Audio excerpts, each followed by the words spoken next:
I've been a driver for 30 years, but I've never been in a car like this one before. This is an autonomous vehicle, and it's driving itself through Oxford. At the turn of the century, practical driverless cars felt like they were a very, very distant dream. But advances in AI and computing mean that they could be just around the corner. And the dream of driverless cars is that they will be far safer and more efficient than human drivers could ever be. But some people worry that we might end up giving too much control to artificial intelligence. Could there be any hidden dangers, any unforeseen consequences? And could AI even threaten our existence?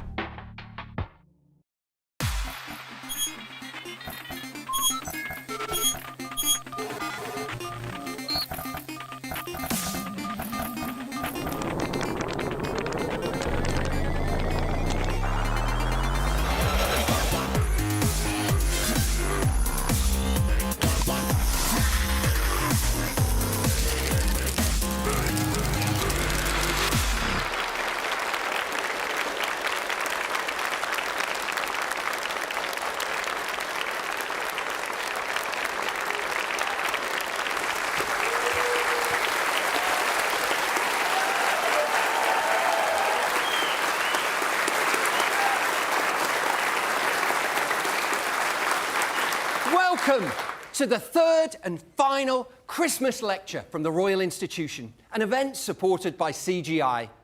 In this lecture, we'll be looking at the promise of AI and its role in your future. Should we be excited, or should we be concerned, or maybe a little bit of both? How might things go wrong, and what can we do to make sure that that doesn't happen? And as AI becomes ever smarter, could it ever actually be conscious? And would machine consciousness be the same as ours? Are human beings unique? Let's start by seeing what Demis Hassabis, the co-founder of DeepMind, thinks about the future of AI.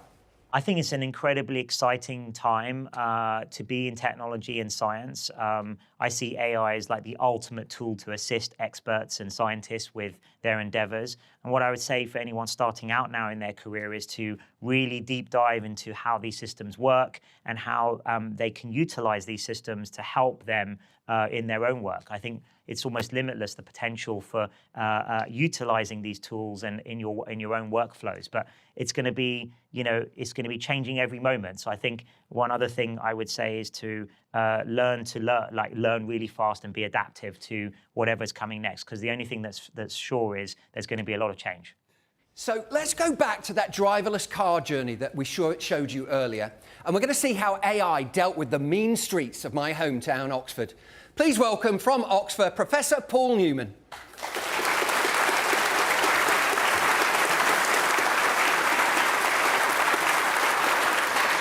Welcome, Paul. Thank you. Now, you've been in driverless cars a million times. That was my first time. Cool. And it was a really weird experience. We went through some quite complicated traffic in Oxford, and there was nobody behind the wheel. So how did the car know what was going on around it? Well, the vehicle's equipped with various sensors. It has cameras, it has lasers, and you can see those cameras there having their images processed by an AI, tracking people. Journey, this right? is your actual journey, yes, up through Oxford. And you can see it's tracking cars, identifying from images traffic lights, where there are junctions, so it knows how to move and what's around it. So we have cameras that can see and pick up different colors in images. We have lasers that can measure the distance to things. And we have radars that can see perhaps where lasers and cameras may have trouble seeing through fog. So lots of different sensors. You have a robust way of knowing where you are in the world. Okay, so all of those sensors, they're providing a barrage of data about your environment. And what are you actually doing with that information? What's the point of it? There are three key questions that the vehicles need to answer in the vehicle. One, where am I? Two, what's around me? What stuff is around me? Three, what's going to happen with that stuff and what should I do because of that? How should I drive because of my predictions of what's happening? And more recently then is what data should those vehicles share so they can train other vehicles? Okay. Now, in my experience, the tough thing about driving is other human beings. It's other road users, whether they're in cars, on bicycles, or just pedestrians. So how does your car decide what to do when it encounters something unpredictable? And I think we have a video of something yeah. that happened while we were driving. Okay, yes. So you come up to a roundabout and a car passes, and that taxi was very close. So what the vehicle was doing at that point, the AIs were making lots of hypotheses of what could happen. The vehicle was going to pull in, get too close. It was going to let you go in front. Lots of things. Okay, and what you don't get from that video is we were going around a roundabout. This car really drove in the middle. And actually, if I had been a human driver behind a wheel, that would have been a very scary experience. But the car just seamlessly put its brake on, and you hardly noticed it. It was really incredible. Now, we hear in other countries, Paul, there are many more driverless cars, for example, on the streets of the United States and so on. And we hear about accidents. We hear about injuries and fatalities and so on. Is it really safer to have autonomous vehicles on our streets? I think it will be, and I think there's a really very strong reason why this technology is going to make an extraordinary difference to transport. So as a human, when you learn to drive, you only have your own experience. But that's going to be so different for autonomous vehicles that will learn to drive from every other vehicle that has driven. Because these AIs, we can have them share every mile that was driven by an autonomous vehicle ever. And that is extraordinary. And it's the exact opposite way to we as humans do it, because we're just ourselves, not sharing at scale. And that is an extraordinary reason why I really believe this technology is going to So when a make us driverless safer. car makes a mistake? Yeah. That would then be shared across the whole fleet, and every vehicle can get an update in the way that we, as a human set of drivers, can't get an update. You can't get an update, an improvement, because of something that just happened in Copenhagen. OK, Paul, thanks for the journey in your car, everyone. and thanks for joining us today. Thank you very much.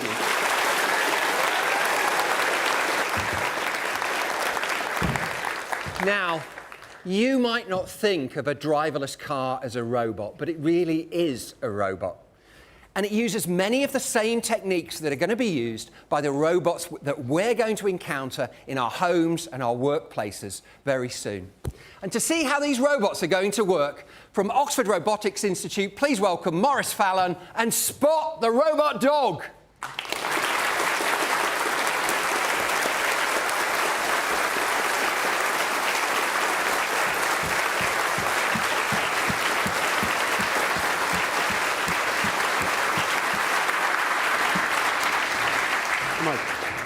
Welcome, Maurice, and welcome, Spot. Now, earlier in the day, we let Spot loose in the lecture theatre with the help of its operator, Mikhail, standing over there, to map the theatre. And on the projector, you can see Spot doing that. So, Maurice, can you tell us how exactly is Spot mapping the space around it? So Spot is blessed with a variety of sensors on board. It's got this laser on top, the same kind of sensor that Paul was talking about earlier. It's got a variety of cameras that form a ring around it, so it can see obstacles that are on the ground. And it has sensors in its legs so it can walk. OK. Now, that sounds a bit like the driverless cars earlier. Is that the same idea? Very similar. OK. And so, what it's doing in this is building up a map of its environment? Yeah, it's using the sensors as it walks around to build up a database of what's around it. And we have here a view of its database. You can see the camera feed from the onboard sensor, the onboard camera on board the robot. And here you can see a kind of view from above that shows the prior map in grey, and the colorized points are the points that are being captured right now from the laser. These straight lines indicate the kind of highway that the robot has, where it can choose to go to. OK. Now, Spot's interpreted all the data, just like the driverless cars that we saw earlier on, and the AI has helped it to build a map of the empty lecture theatre. Now, we think at this point, Spot can autonomously navigate this environment. So earlier today, we showed Spot this ball here. Wow, I caught it this time. And we showed Spot what this ball looked like. And what we're going to ask Spot to do is to navigate to this ball completely autonomously, so not under anybody's control. Okay, but we've made Spot's life a little bit more difficult.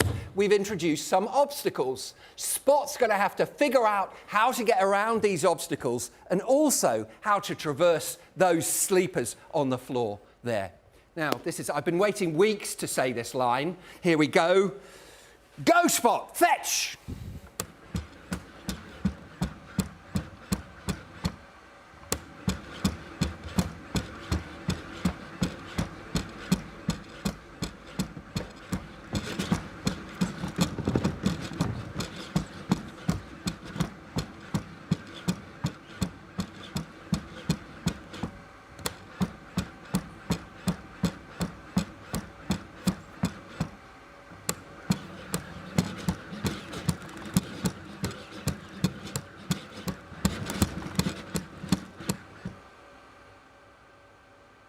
Okay, Morris, tell us, what's it doing?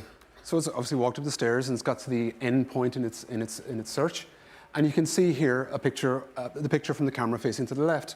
The ball has been spotted, a box is around the ball, and we have here, even here a percentage which corresponds to how confident we are that it is a ball. But this is really serious research. So how might robots like Spot actually be used? For example, inspecting a nuclear facility, we do that kind of work. Okay, so the idea is we'll have robots like Spot that do dangerous things in places where it would be unsafe to send human beings. Exactly.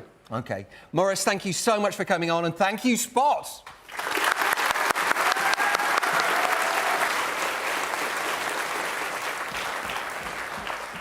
Artificial intelligence that can navigate the world, like Spot, might also be equipped with weapons to turn it into a robot soldier. Now, we should say Spot's manufacturers have a very strict policy against weaponizing their machines in that way, but other robotics companies have no such reservations. And autonomous fighting machines that are empowered to decide who to attack would fundamentally change the nature of warfare. And many AI researchers, myself included, think this is something that we should just never do. Whether it's acceptable to use lethal autonomous weapons is probably the single most important and prominent issue that's been raised by the recent success of AI. So joining us to discuss the possibility of these machines and the issues that they raise is political theorist from Queen Mary University of London, Dr. Elke Schwartz.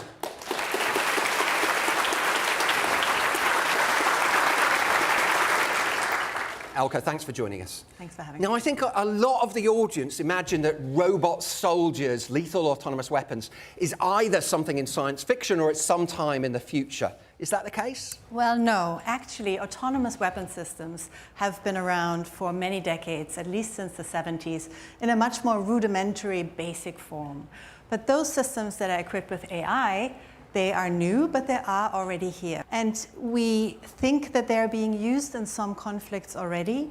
But the question really is there a human somewhere overlooking that loop or overseeing that loop? People are very secretive about full autonomous use. It's a delicate subject, obviously, yeah. Because it's not clear at all whether that's legal or ethical. Okay, now I know you have lots of concerns about the use of AI in warfare. Can you talk us through some of those? Well, we have to remember warfare is not predictable. Warfare has many elements of chance. The enemy tries to deceive, to be tricky. There's the proverbial fog of war. We don't know what happens in warfare. That means an AI is not likely to have enough data to be trained reliably or to be able to be used reliably, which means mistakes happen. That's a big issue. Okay. Now, of all of your concerns that you have, what's the single biggest concern about AI in warfare? There are many nightmare scenarios I can think of, but one of the things that we're concerned about are so-called flash wars. Flash wars? So a flash war would be when an AI system identifies a potential threat and then within seconds pings off an action onto another AI system which activates perhaps a weapons platform, and then another AI reacts to that, and all of that happens within a flash, within seconds. So much so that no human will have oversight over what is actually happening, why it is happening, or how to stop it. So that's AI just escalating until we reach a war without humans having the opportunity to intervene. That's right. Well, okay, this is, on the screen in front of us, this is Lieutenant Colonel Stanislav Petrov. Now, I think most of you won't have heard of him, but if it weren't for Petrov, we might not be here today. In 1983, at the height of the Cold War, Petrov was on duty when the Soviet Union's early warning systems indicated a potential incoming missile strike from the United States. And Petrov's job was to immediately report the attack, and if he had done, a retaliatory nuclear strike could have been launched. But he didn't. He intervened and decided it was a false alarm and reported a fault in the system. And he was right. And an investigation later revealed that Soviet satellites had misidentified sunlight glinting on clouds as the engines of missiles. Elke, in a situation like that, do you think an AI response might have led to a catastrophe? Absolutely. An AI would have unfolded its program. It would have stayed within the context of its operation. What Petrov did is he took a moment, he thought beyond the context, and he took a pause, and made the unobvious decision. An AI system cannot do that. Okay. These are big issues and issues that our audience is going to have to grapple with in the future. Thanks for helping us to understand them, Elke. Thanks very much.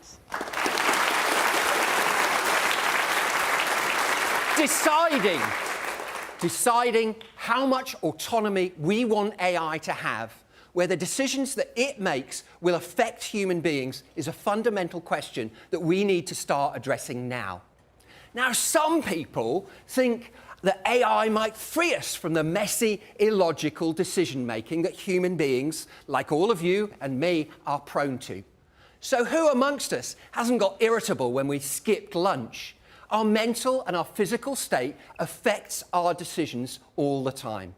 And all of us have biases. Some of those biases we're conscious and aware of, but many are subconscious. We're not even aware of them. And the worst thing is that AI can actually amplify human bias. To help us understand how this can happen, please welcome Professor of Computer Science, Sue Black.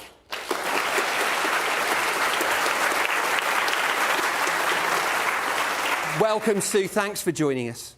And you're going to help us to understand bias in AI. Yes, absolutely. Hi, Mike, and hi, everybody.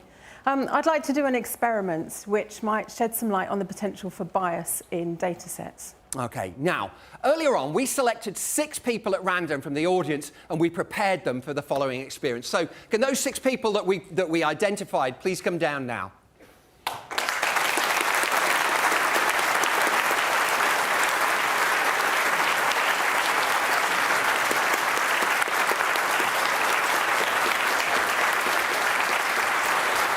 Just a little bit. Okay, that's great. Fantastic. We've got 6 fine-looking volunteers here. Sue, what are they going to do? So our volunteers are going to be our data set, and our audience, you all, are going to be the AI. We're going to train you on our volunteers and create a rule that you can use to make decisions. Take a good look at our volunteers. What's the most distinctive feature that unites all of them? The most obvious thing that you can notice about everybody here. Okay, take a good look at them and let's just think about it for a moment. And I'm going to come to some of you in the audience. I'm coming to you first. Christmas jumpers? Christmas jumpers. Okay, I think that's a pretty good answer, Sue. They're all wearing Christmas jumpers. Yes, absolutely. So based on that, you've got a rule that you can use to make decisions. And the rule is that all visitors to the Royal Institution Christmas lectures wear Christmas jumpers. Now, audience, as our AI, and according to that rule, can you tell me, would this visitor, have a look at our screen, would this visitor get to come to the Christmas lectures? Yes or no, according Yes or to our no? rule? Hands up if you think yes. Yeah, they're wearing a Christmas jumper, right? Great. And how about this person? Ooh, Yes or no? no Christmas jumper there. No. And how about this visitor? Very good. Okay. Yes. Thank you very much, volunteers. You can take your seats again.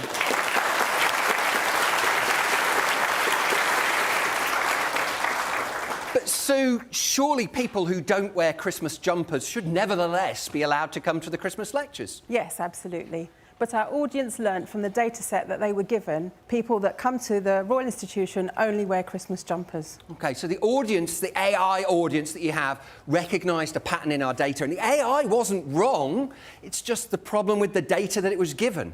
Yes, the data we gave the AI was skewed. It's not representative of the general population. So this was like a toy example. Christmas jumpers aren't really so much of a problem. But there can be real-life instances of AI causing unintended bias. There's one example of AI software being trained to sift through job applications and picking only men for certain roles. And that's because the AI had been trained on successful historical applicants in the past, the majority of whom had all been men. There are also cases of facial recognition software incorrectly identifying people with darker skin tones. And this could be maybe because the software was trained on people with lighter skin tones. Well, this is an issue that you all need to know about. We must never assume that the AI is just right. We all need to be prepared to speak up if we feel that a computer system in general or an AI system is being unfair or is being biased. Thank you, Sue, for helping us understand these Thanks, issues. everyone. Thank you.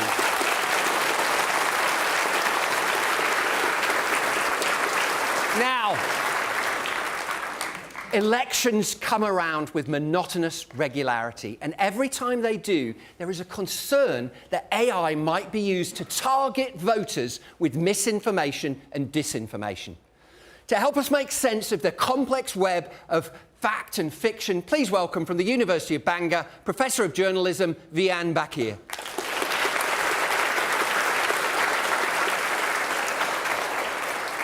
Welcome, Vian.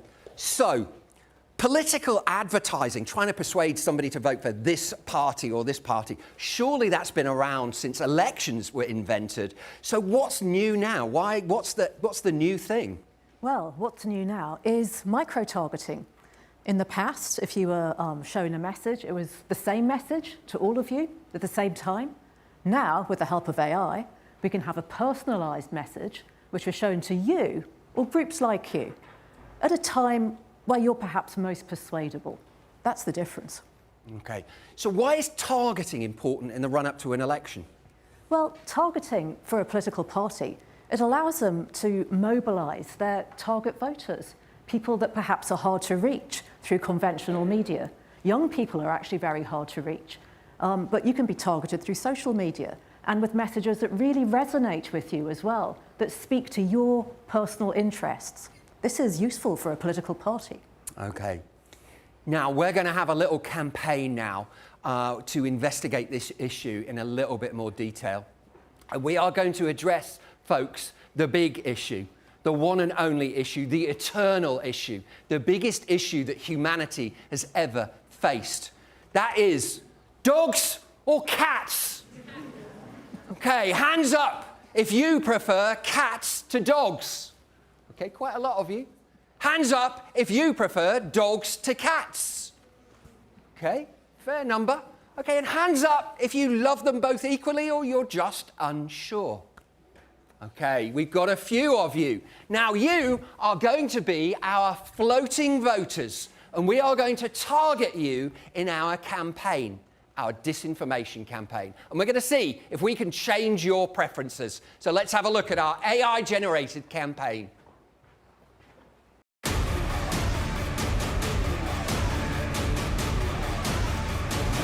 When I see a dog, my sandwich is never really safe. Cats are better in every way. Just say no to dogs. Okay, now I'm going to pick you. You were unsure. Did we manage to change your vote? No. No, not really. Well, it was an AI-generated campaign. It wasn't really that great. But nevertheless, we found your preferences by asking you. In reality, AI will find out your preferences from social media. It will look at your social media feed, and it will look at your digital footprint, what you buy online, for example. This kind of profiling isn't unusual. It's done constantly, and it's not always malicious. It's how you see, for example, recommendations about what movies or TV shows to watch and what to listen to on listening apps. But when it comes to political questions, this kind of targeting can have very, very big consequences. So, Vian, talk us through that. Well, I think the biggest consequence, the biggest danger is disinformation, basically, that's been targeted to you. So disinformation is deliberately deceptive information. And if it's targeted to your fears, your hopes, your interests, and only you see it because it's micro-targeted, how do you know whether it's false or true, and how can society correct you? Journalists don't know you've seen it because it's micro-targeted to you, so they can't fact-check it for you. Politicians don't know you've seen it, at least the opposition politician doesn't, and so they can't rebut it.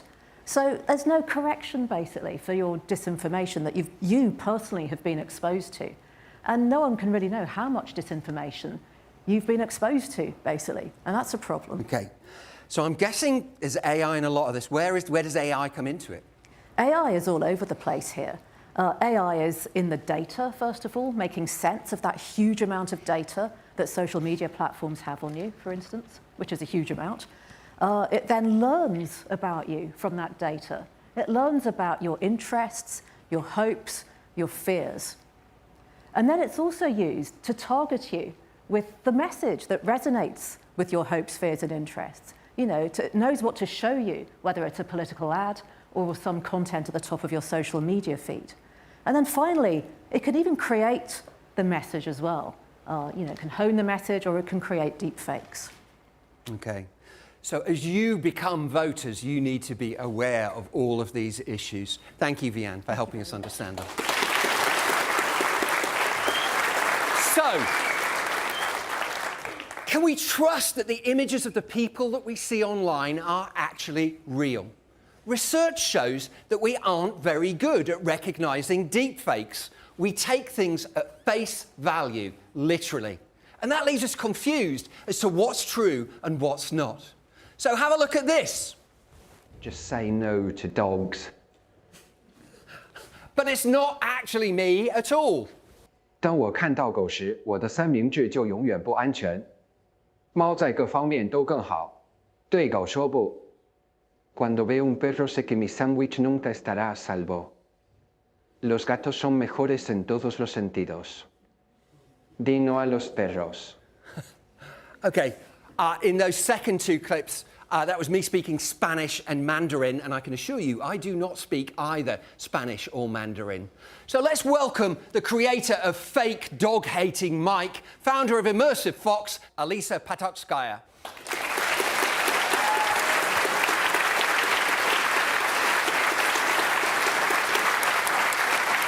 Welcome, Alisa. So tell us, how did you create my evil twin up there? So we use thousands of videos to train our AI at Immersive Fox. This way we needed only a couple of minutes of your face and voice to clone your face, voice, mimics, and gestures. And this is me in the training session, yes, right? that's right, that's right. So this is the video of Mike we used to train his avatar. Okay, I had to do this for really quite a long time in order to get enough of my clips. So it's very cool. What are the benefits that you see of this? So the main benefit is that you don't actually need to speak the language in order to produce video content of you talking in this language. And this way we bring our customers closer to the audiences and people across the world closer together. Now, the technology is very cool, it's very, very impressive, but lots of people are concerned. They're concerned about politicians, for example, who've been used to create deep fake videos, and a lot of people are worried that they won't be able to trust what's real and what's not. So what's the response to that? So these are all valid concerns. At Immersive Fox, we request your explicit consent that you are happy for us to generate your AI presenter. We also check your identity, and we store your avatar very safely at our platform so that only you can use it. So what we do is ethical. Of course, there could be misuses of this technology as any other technology. However, we think that this technology is just too exciting not to use it. Okay, so there are many wonderful things that you can do about it, but again, our audience needs to be aware of the abuses. Yes. Okay, thanks, Alisa. Thank you. We've seen how AI can replicate a face. And it did a pretty good job, not a perfect one, but a pretty good job. Well, how about recognizing faces? That's the work of facial recognition expert from the University of Bradford, Professor Hassan Ugail. Welcome, Hassan. Okay, Hassan, what does your software do? So as you say, there are many types of facial recognition algorithms we have embedded in our phones. When we go through passport control, we use facial recognition. But this particular algorithm, we have age integrated, which means if you individuals years apart, taken photos of years apart, we can recognize through this algorithm. Now, we're going to give this a try. So on the screen behind me, we're going to see a picture of one of the audience members as a younger child. Now, when you all entered the lecture theatre, we took pictures of 5 members of you when you were coming into the lecture theatre, and one of them is that young child that we saw in that picture. And what we're going to see is whether Hassan's software can actually identify them. So if you see your picture on the screen in front of you, could you all come down?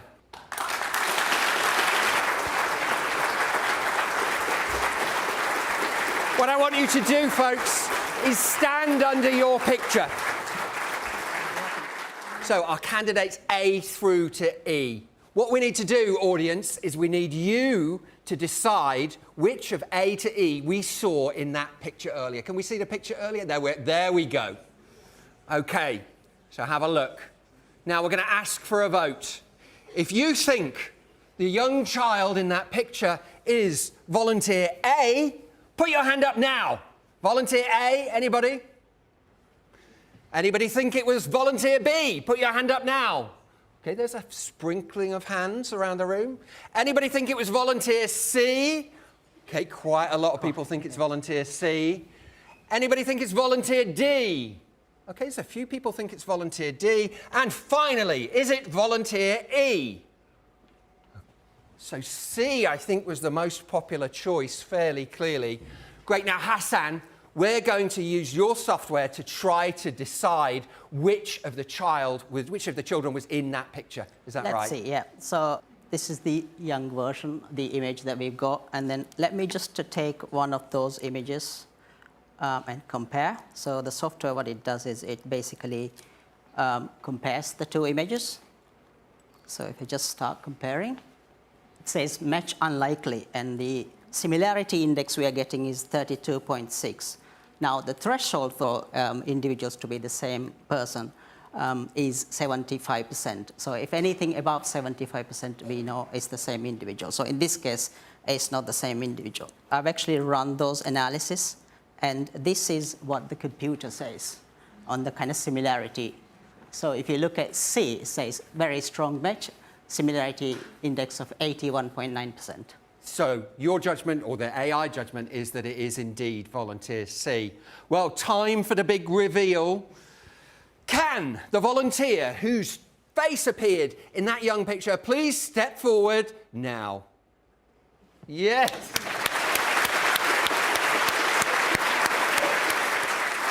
Okay, thank you to our volunteers, in particular for volunteer C, for allowing your young face to appear in the Christmas lectures. Thank you. You can take your seats again, guys.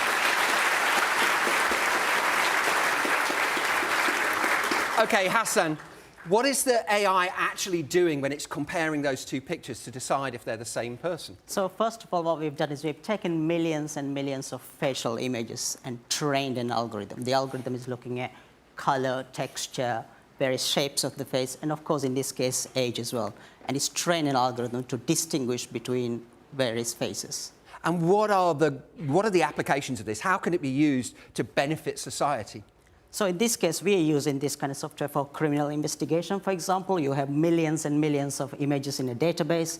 You want to quickly pull out the relevant image from that. For humans, it will be a very laborious task, and computers can do it very, very quickly. So that's one of the things. Finally, privacy. Privacy is so important in the world of big data and social media and so on. How does privacy come into all of this? So as I say again, it's very, very important that we make sure that the right data is used actually to train, and also when we test, we use the right data to test it as well. Okay. Thank you so much, Hassan, for coming on and showing us your software. Thank you. Now, AI is clearly becoming more capable and more sophisticated by the day. And the pace of change, the pace of improvement is really quite remarkable. But some people fear that this could be leading us to disaster. Earlier, I asked Demis Hassabis about his concerns for the future of AI. Yeah, I think there are two categories of risks that I worry about. One is bad actors, whether that's individuals or nation rogue states, repurposing general purpose AI technology for bad ends. Not for all the good they were intended to do, but repurposing their goals and other things to do harm. So that's one thing I think we have to worry about, probably the nearer term thing. You can think of things like misinformation and deepfakes as part of that bucket. And then the second thing I worry about is technical AI risk, which is actually as these systems become more and more sophisticated, so not today's systems, not even the next couple of years, but if you think about the next 5 to 10 years, these systems will become ever more capable. They'll become more able to do things like planning and execute goals and more useful, of course, do actions in the world. But then also the risks associated with those types of more agent-based systems, like we built for games, they will carry more risks as well as be more useful. So we have to understand those systems better, be able to analyze them, and make sure that we can keep control of them. Okay. For some researchers, the end goal of artificial intelligence is what's called AGI, Artificial General Intelligence.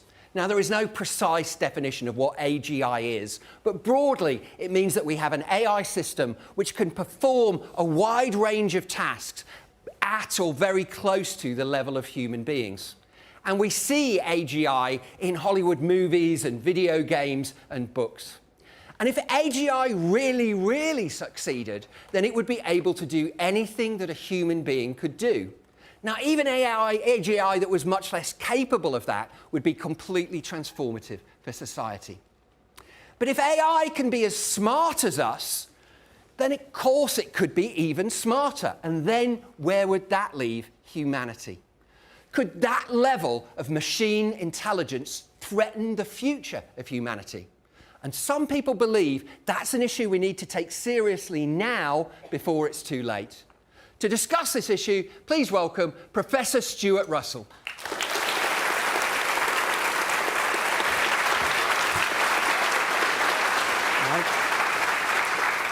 Welcome, Stuart. So we're talking about fears about the future of AI. And in the movies and the books that I read, the science fiction movies that I read, the problems for humanity start when the AI becomes conscious or self-aware or sentient. It starts to think for itself and then decides that it's not interested in us anymore, or maybe we're in the way.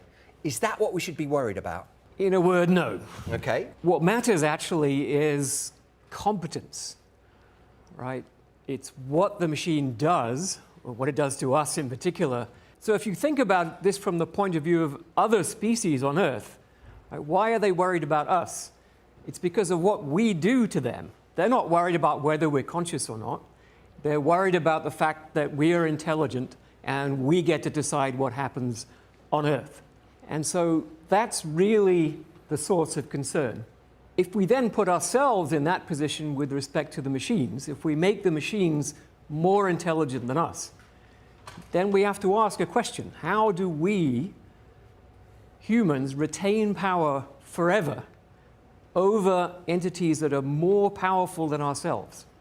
If we reach a future where there's sort of super intelligent AI, can't we just switch it off, or in the worst case, just nuke the data centers? Isn't that going to solve the problem? Since it's super intelligent, it will already have thought about the possibility that we might try to switch it off if it wants to pursue some objectives that we don't like. And so it will probably have copied itself onto all the data centers in the world. It'll probably have infiltrated our weapon systems so they won't work, or so that it could even use them against us.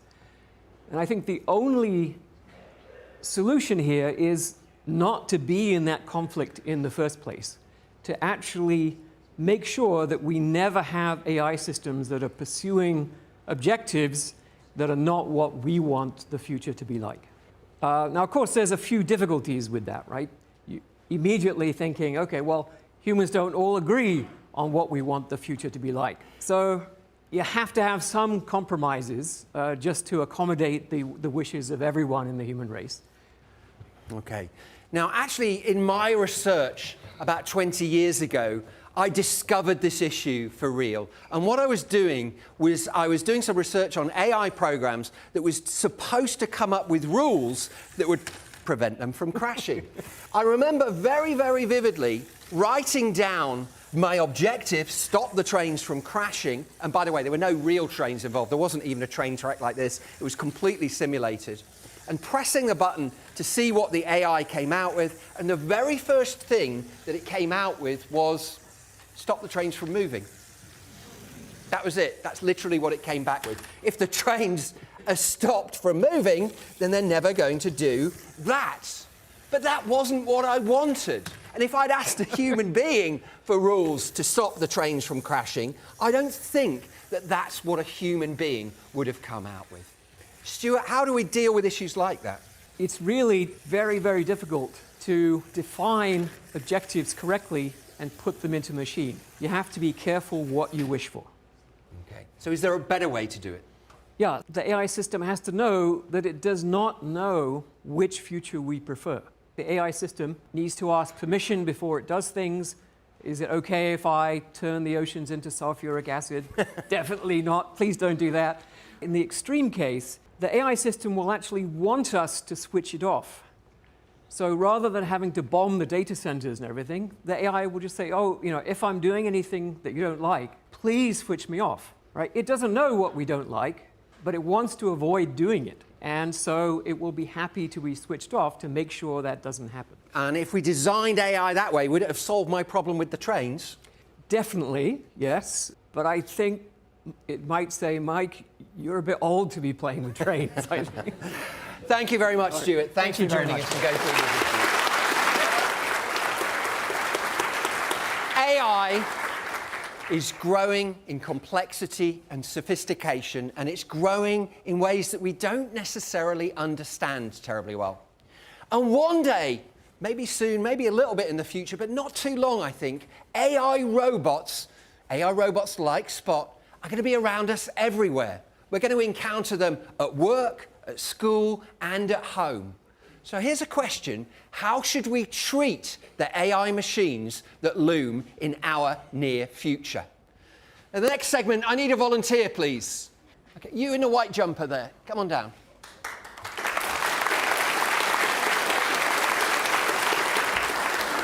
Hello, welcome to the Christmas Lectures. What's your name? Liv. Liv. Okay, now the team are going to take you backstage for a moment, Liv. We're going to see you again in a few seconds. They're going to kit you up with some safety gear. Okay, now, folks, here is a toaster. I don't like this toaster. This is a useless toaster.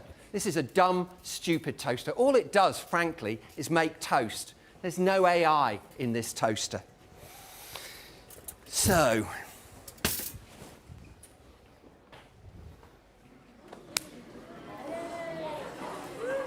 can we get our volunteer back on?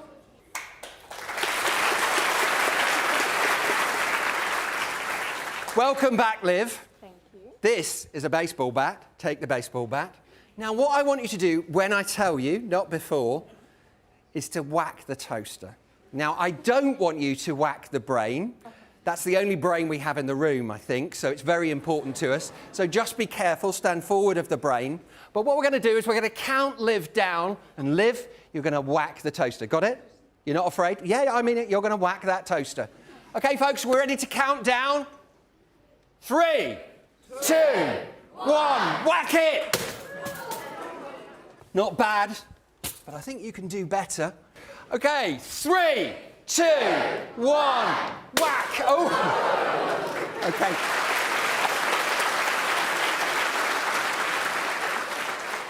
Liv, I think we can safely say the toaster is toast.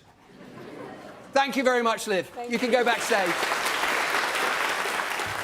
It's easy to hit an inanimate object, a toaster. It's just a lump of metal and plastic, okay? But what about something that looks like it might be alive? Welcome back, Spot!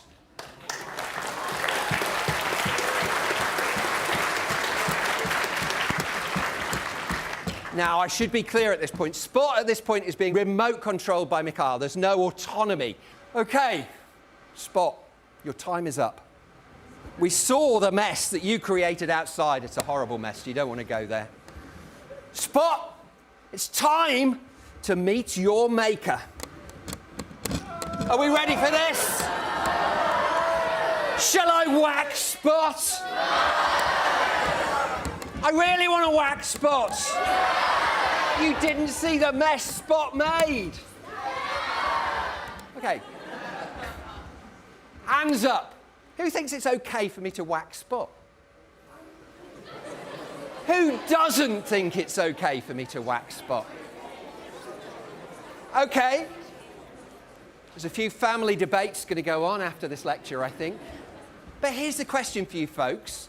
Spot is really just a lump of plastic and metal and glass, just like our toaster. So surely we should feel the same way about whacking Spot that we felt about whacking the toaster. to help us understand why we often feel so conflicted when we interact with AI, please welcome from King's College London, Dr. Kate Devlin.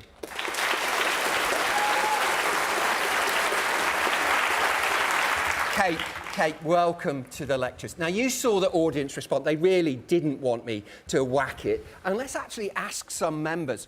Okay, did you guys want me to whack it? Did you want me to whack it? No. Why didn't you want me to whack Spot? I just didn't want you to whack him because, like, I'm just not sure why. Okay, fair enough. Over this side, who wants to answer? Okay, why didn't you want me to whack Spot? I did. Oh, sorry. It's very expensive. Very expensive. You wouldn't believe how expensive, actually. Okay, and one other answer? Because it's, like, really important. Like, it, like, took a lot of hard work to make that, so it's kind of just, like, wrong. Okay, these are all pretty good answers, actually. It took a lot of work to make it, and it's frankly quite expensive. So, Kate, why do you think our audience felt so different about whacking the toaster? They were all up for whacking the toaster, and Liv, we had to pull her off. So why did they feel so different about that? There's definitely an element of, you know, it's expensive, yes, but also Spot is a bit like an animal. It's a zoomorphic robot, so it resembles an animal and moves around like an animal. Okay. So why is it odd to think about whacking a robot dog? Mikhail's having a lot of fun over there, I can see. There's a number of different things at play. So it could be that we think that maybe hitting Spot would cause pain, even though we know that Spot can't feel pain. Spot's not got any feelings. It could also be that Spot is a little bit scary, acts a bit like a predator in some way. So part of our brain is thinking, don't attack Spot because Spot could attack us back. Okay. So there's that as well. But also there may be an element that we don't want to be seen as the person who has hurt Spot or damaged Spot in some way. So there's sort of judgment as well, a bit of social judgment coming in there too. Okay. What do you think that says about us as human beings? We make sense of the world through being social creatures, and so when we see robots that have some semblance of sociality, we want to engage with them in the same way. Kate, thank you so much for joining us and going through those issues, and thanks again to Spot.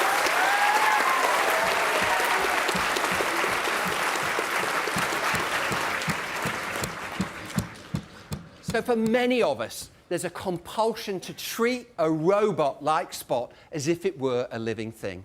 And maybe the way that we treat artificial intelligence says less about AI and more about us as human beings. And this takes us to one of the most hotly contested issues in AI. Clearly, machines are getting smarter. We've seen that in the last few lectures. They're getting smarter at a really remarkable rate. But could AI at one point in the future ever be conscious? And would conscious machines be the same as us?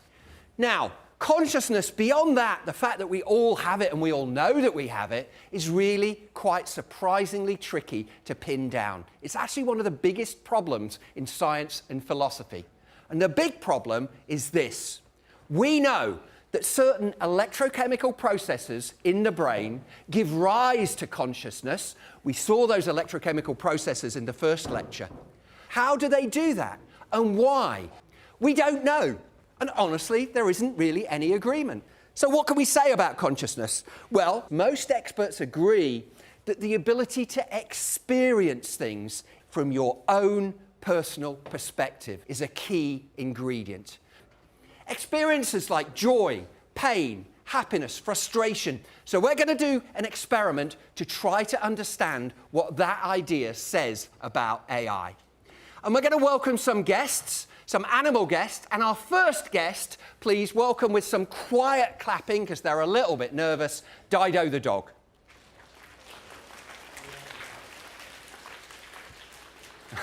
Hello, Dido. Hello. Hello. Now, what would it be like to be Dido? Walking around, smelling, sniffing things. Can you imagine Dido's mental life? Do you think she gets excited? Yeah? Do you think she anticipates things? I think anybody who owns a dog knows that they really do. Okay, thank you, Dido. Our next guest is Woody the rat. Welcome, Woody. So the same question. Does Woody have experiences. Can you imagine what it would be like to be Woody, running around, smelling things, eating things? Yeah, but I think we can also agree that the range of experiences that Woody has is a lot less than Dido does. Agreed? Okay, thank you, Woody. Welcome, Jessie. What about Jessie the tarantula? Do you think it gets excited? Do you think it anticipates things? It's difficult to know. Okay, who thinks that Jessie the tarantula has a rich mental life? Okay, there's a fair number of you do. Well, I have to tell you, I think the jury is out on this. We don't really know, obviously. It isn't clear. Okay, and finally, what about our favourite robot dog, Spot? Come on, Spot.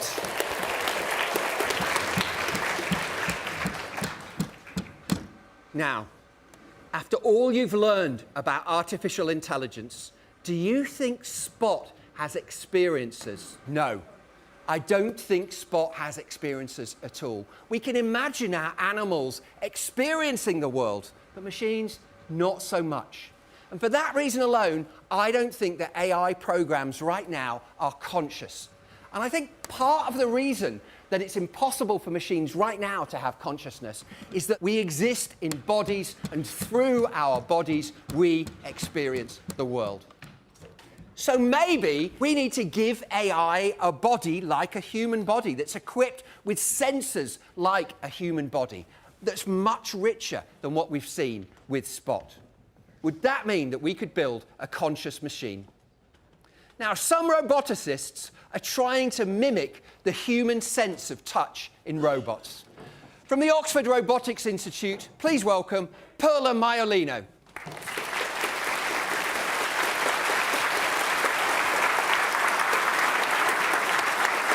Hello, Mike. Hello, everyone. Hello, Perla, and welcome to the Christmas lectures. Now, you have brought on a really quite spectacular-looking machine. What is it? So this is a robotic arm that is equipped with a soft hand with the integrated tactile sensor. This tactile sensor provides sense of touch. Now we're going to do an experiment, aren't we? Yeah. And for this, we need a volunteer. Okay, you, come on down. Yep.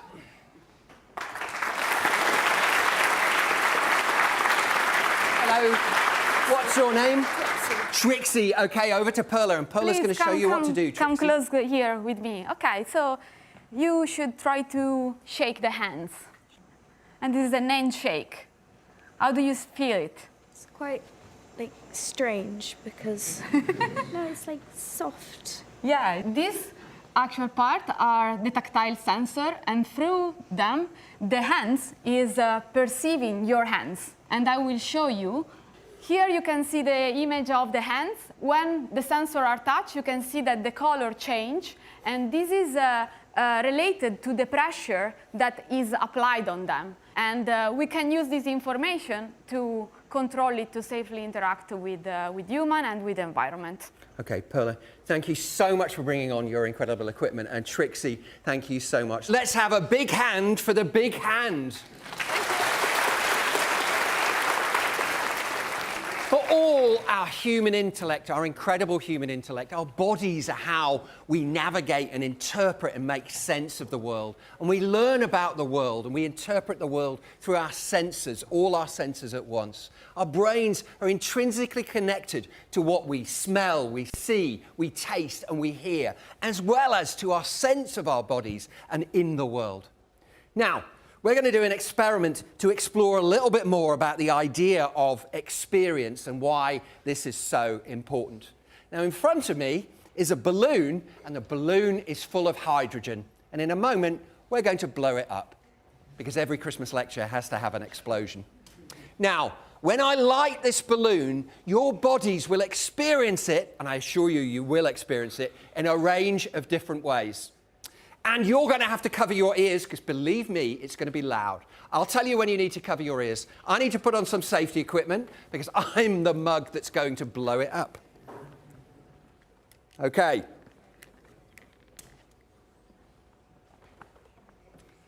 Okay, folks, Cover your ears.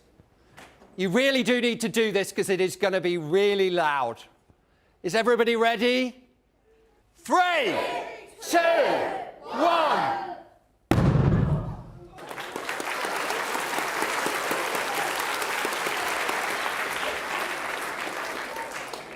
That explosion, did you all feel it? Yes.